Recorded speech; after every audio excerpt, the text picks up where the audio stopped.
ዘዳግም 6:4 ዩኒታሪያኖች የሚጠቅሱት ጥቅስ አይደለም። ከመሰረቱ ዩኒታሪያንስ ማለት አምላክ በገጽ አንድ ነው ብለው የሚያምኑት ማለት ነው። እነሱ የሚጠቅሱት ክፍል አይደለም። ክፍሉ የሚያሳየው ስላሴን ነው።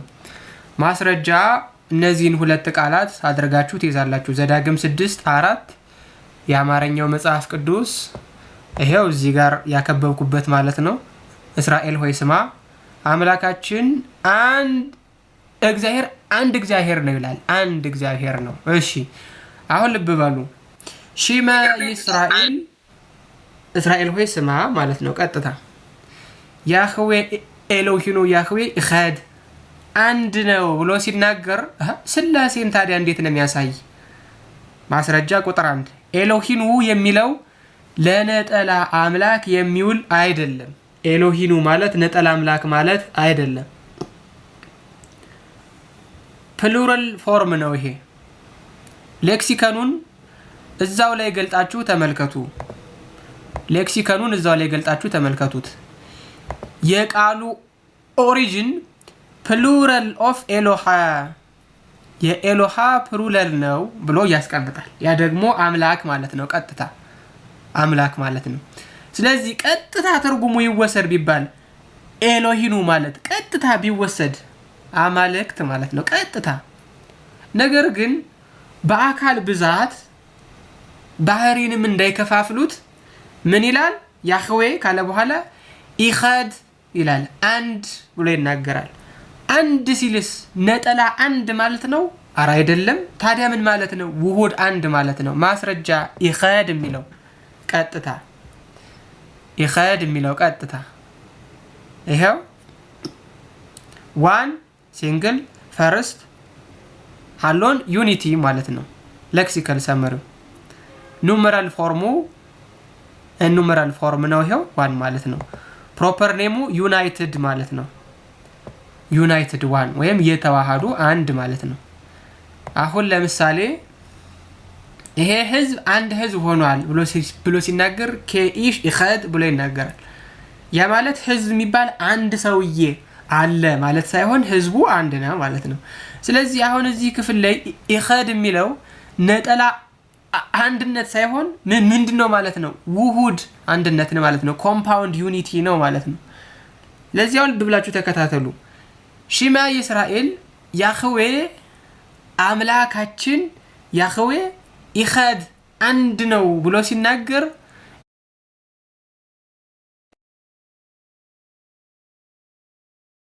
ነው። ኤሎሂኑ የሚለው ብዙ አማልክት እንዳልሆኑ ኢኸድ የሚለው ማስረጃ ነው ማለት ነው። ስለዚህ በኤሎሂኑ የአካል ሶስትነት በኢኸድ የባህሪ አንድነት ይታያል ማለት ነው።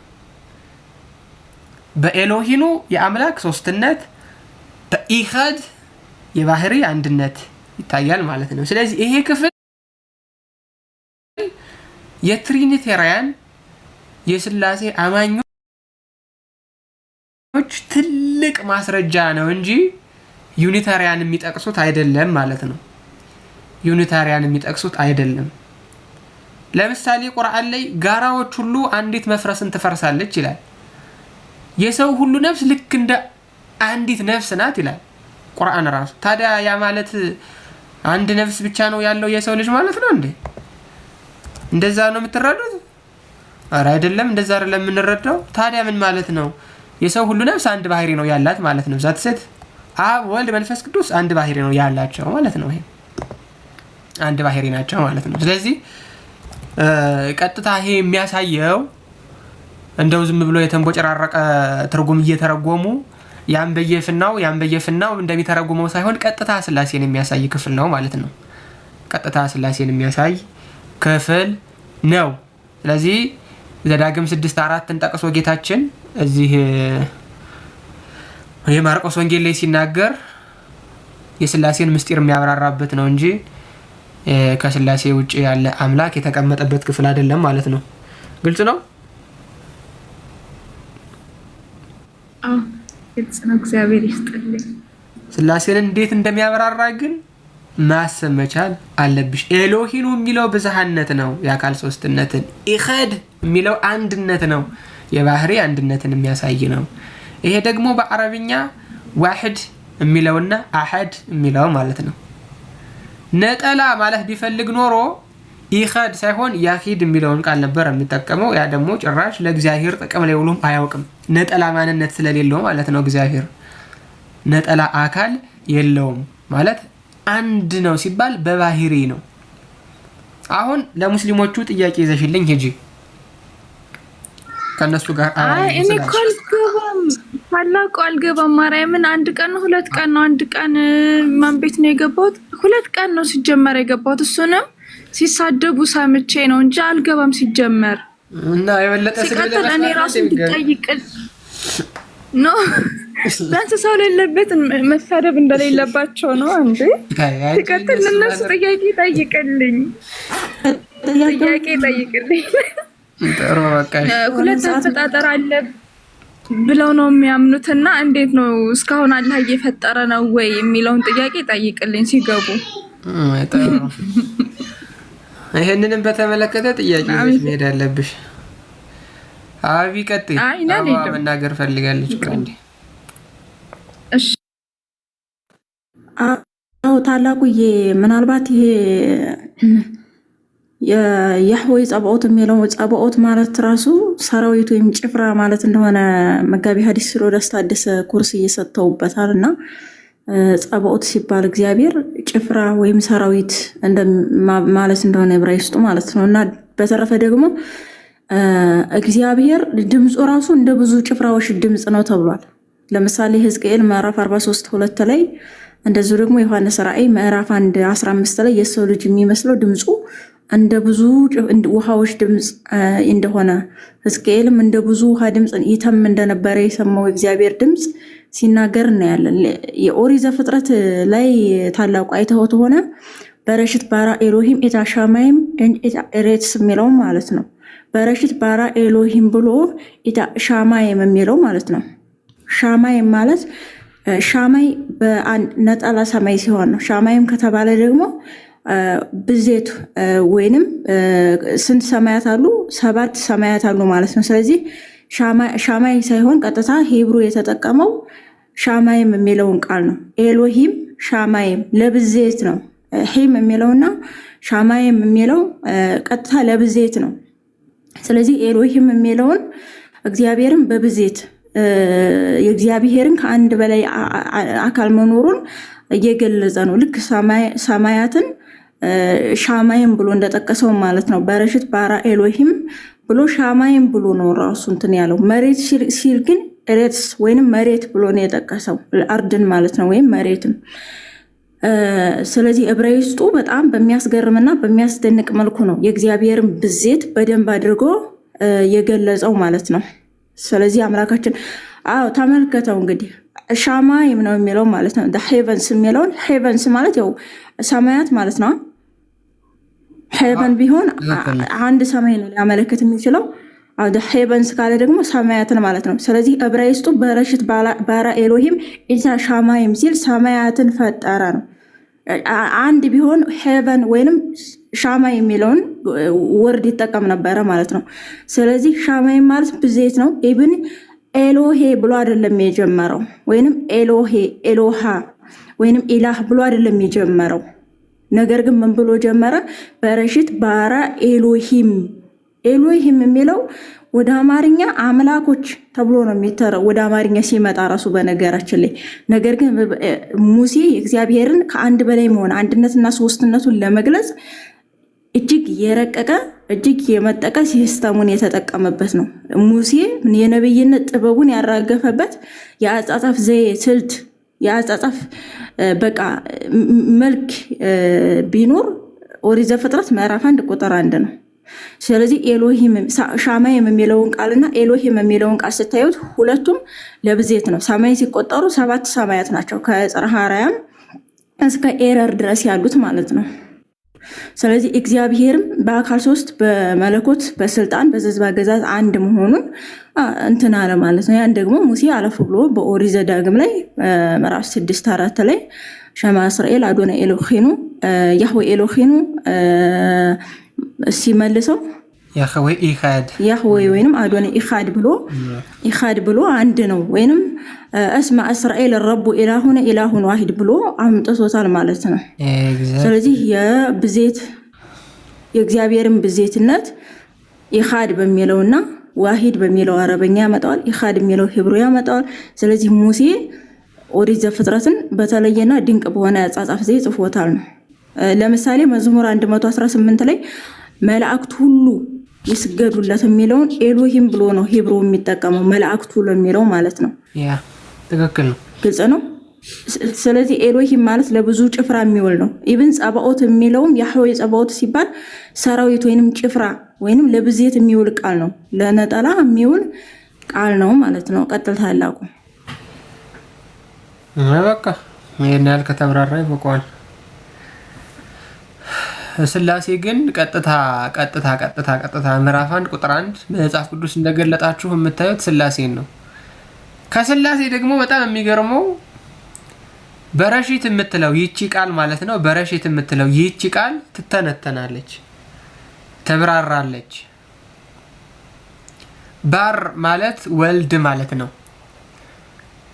ባር አሊፍ የአብ ምሳሌ፣ ሽን እጅ ወይም ሽን ዲስትራክሽን ወይም መጥፋት ሆኖ ማለት ነው። ዮድ እጅ፣ ታው የመጨረሻዋ ደግሞ ኪዳን ተብላ ትተረጎማለች። ይሄ በጀማትሪያ በኋላ አውጥቼ ላሳያችሁም እችላለሁ። የኢየሱስ ክርስቶስን መውረድ መሰቀሉን መሞቱን የሚያብራራ ክፍል እንደሆነ ማለት ነው። የመጽሐፍ ቅዱስ የመጀመሪያው ቃል በራሱ አንድ የሚገርም ነገር ልንገራችሁ። በረሺት ብላችሁ ስትናገሩ ራሱ ስለ ክርስቶስ ነው እያወራችሁ ያላችሁት ቀጥታ ማለት ነው። ከስላሴም በረሺት የሚለው ቀጥታ ክርስቶስን የሚመለከት ነው። የሂብሬው ሰነዶችንም አውጥቶ ማሳየት ስለሚቻል ማለት ነውና ስላሴ በምዕራፍ 1 ቁጥር 1 ሰው መጽሐፍ ቅዱስ ሲገልጥ መጀመሪያ የሚያየው ስላሴን ነው። ከስላሴ ክርስቶስን ያያል ቀጥታ ማለት ነው። ምዕራፍ 1 ቁጥር 1ን ሲገልጥ የሚያገኘው ስላሴን ነው። ማንነቱ እዛ ላይ ተቀምጦ ስላለ ማለት ነው። ስለዚህ አዎ እግዚአብሔር አንድ ነው፣ ደግሞ እግዚአብሔር አንድነቱ በባህሪ እንጂ በአካል በገጽ በመልክ አይደለም ማለት ነው። በአካል በመልክ በገጽ ሶስት ለመሆኑ ኤሎሂም የሚለው ማስረጃ ነው። አንድ አምላክ እንደሆነ ግን ባራአ ፈጠረ ወይም ኢኻድ አንድ ተብሎ ይነገርለታል ማለት ነው። በዚህ መልኩ ነው። ግልጽ ነው ወይስ አይደለም? ከስር ላላችሁት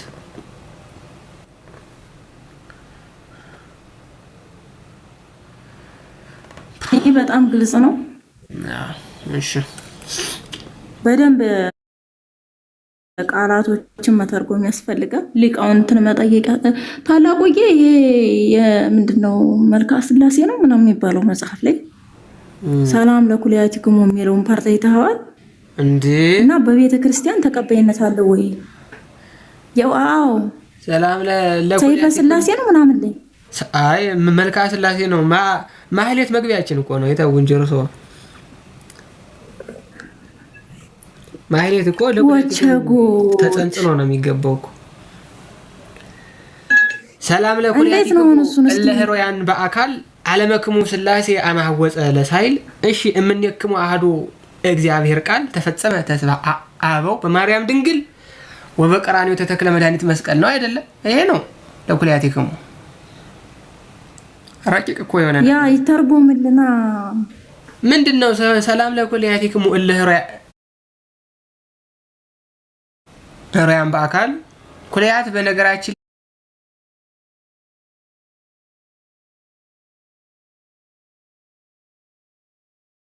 ላይ የሐሳብ መነሻ የሐሳብ ይመረምራል ብሎ መናገሩ ምንድነው? የሐሳብ መነሻውንም መድረሻውንም ያውቀዋል እግዚአብሔር ማለት ነው። ስለዚህ ኩላሊት የሐሳብ መነሻ ማለት ነው። ሰላም ለኩልያቲክሙ ህሮያን በአካል ህሮያን በአካል ማለት ምንድነው? አንድ የሆነ ማለት አይደለም።